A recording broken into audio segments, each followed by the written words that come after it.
Victory in London.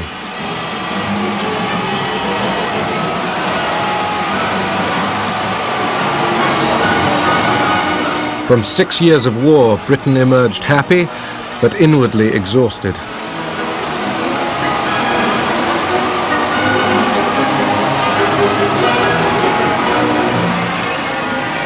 For the moment, people cheered for king and empire as if nothing had changed or ever would.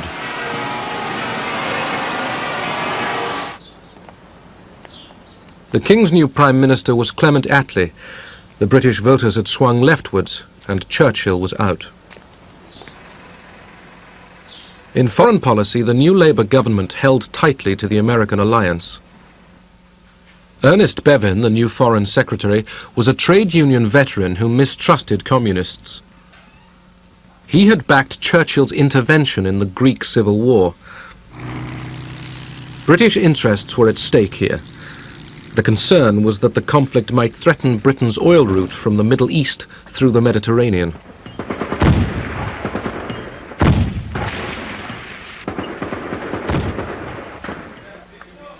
The strongest resistance movement, the communists, reached for power. But they didn't know that Stalin had told Churchill that he had no interest in a communist Greece. The British army moved in.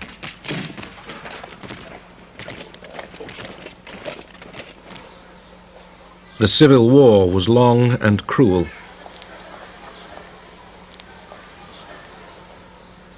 But Stalin kept his word and left the Greek communists to their fate. The Soviet Union now dominated the nations along its western border. At first, Stalin did not impose a Soviet system on his new empire. Instead, he built up pro-Soviet coalition governments, but the communists made sure that the police and security were in their hands. The Yalta Conference had given Russia control of Central Europe. We knew perfectly well what the Russians interpreted as democracy and all that, but then we were allies fighting a war together. We couldn't very well say to Stalin, now we are going to write down our interpretation of Western democracy and you've got to sign up and say this is your interpretation. It wasn't possible. We began to receive cables from American representatives in what we were all later to call the satellite countries on the behavior of Soviet troops with respect to the people of Poland, of Bulgaria, Romania, Yugoslavia, and so on. So trouble was in the air. What would happen is that such and such a prominent member of the Peasant Party of Bulgaria would be kidnapped, simply would disappear. Or other figures who were not acceptable for inclusion in the People's Democratic new regimes would be disappeared.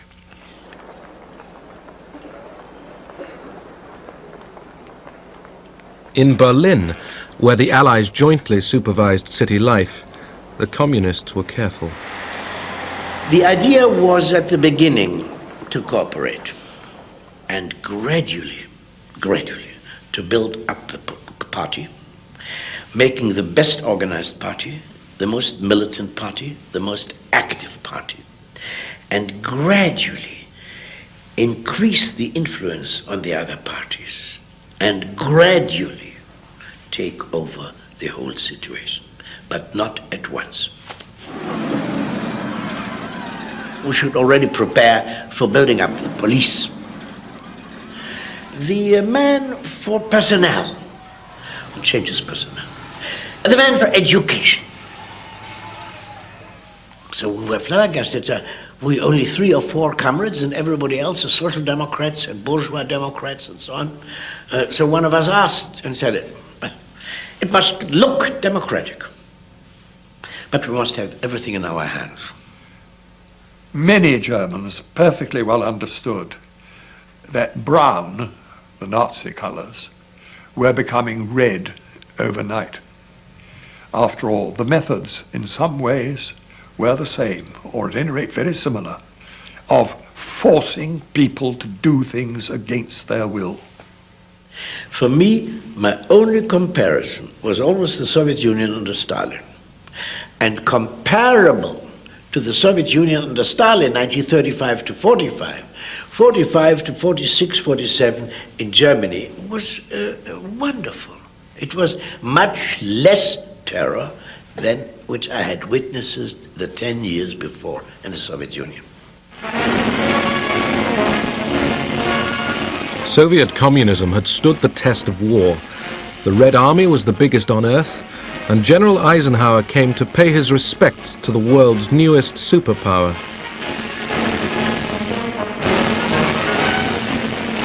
But Stalin feared encirclement by the capitalist powers.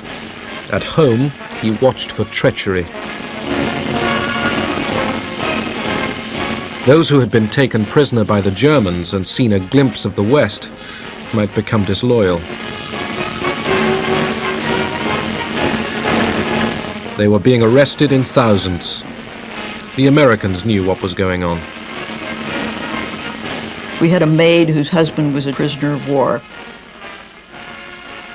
When he finally was repatriated and came back, it was this great reunion. Life was wonderful again. The family was reunited. 6 months later, he was arrested because he had been a German prisoner of war. Some were there because of a general decree by Stalin. Some were deserters and thieves. Some white Russian emigres. Some Poles from the Home Army. I entered a whole new world. Prison camps were my university.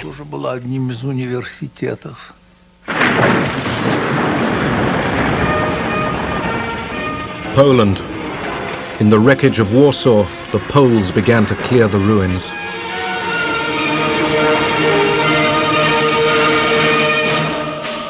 The Poles had fought the Germans on every front, east and west. Now they worked together to rebuild their country.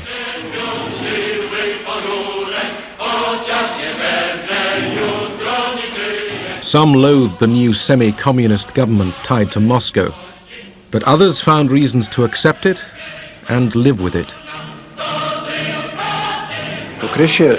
The most important thing for me was for my mother and sister to come from Siberia and for us to begin rebuilding the country. We also needed to secure our borders, which were seriously threatened. Staying in the army gave me that chance.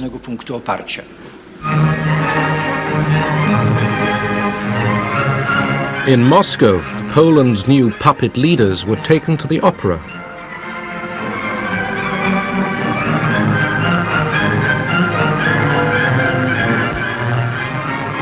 The Poles agreed to a close alliance with the Soviet Union.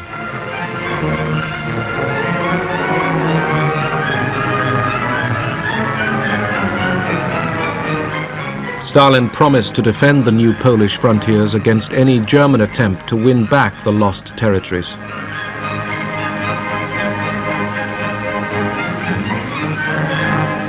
Stalin was at the zenith of his power. His colleagues felt terror in his presence. Russian diplomats, like all other Russian officials or party members or whatever, lived in terror of the great man, and justifiably so, because if they gave unpopular advice, they might find themselves in a concentration camp or with a bullet in the back of their heads. It wasn't very easy to give good advice to Stalin if it was unpalatable. Он сидел такой веселый, настроение у него хорошее, рядом сидел с ним. Stalin was cheerful and in high spirits. At his side were the main guest, the interpreter, and Soviet guests too. Вроде и гости, и наши, все так. И когда раздавали официанты там какой-то... The waiters came in with the main course. То или I think it was turkey. То один официант, когда наливал... One of them, whilst he was pouring the sauce, dropped some red liquid on Stalin's sand-colored jacket. На этот китель, да, красный такой, жидкость, эту самый сок красный, да, и этот он как струйка крови, знаете, так потекла по всему этому красивому, нарядному, торжественному мундиру. They were in a state of shock about what would happen, because the stains looked like drops of blood. Замерли в испуге, что будет вообще. But Stalin didn't react. He continued to talk with his neighbor. Вот к нему там подскочил какой-то обслуживающий шеф, там обслуживающий. Then another waiter came up to him with some water and offered to sponge it out. But Stalin said, no, no, and he was absolutely calm. Просидел совершенно спокойно. Все, значит, увидели. People saw that things seemed to be okay. Everyone began eating again, and the routine continued. Спокойно до конца и просидел.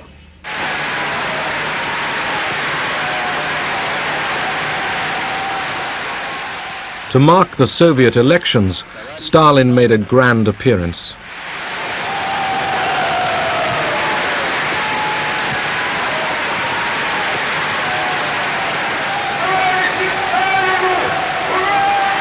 To his exhausted people, he promised no rewards, but only more effort, more 5-year plans for heavy industry.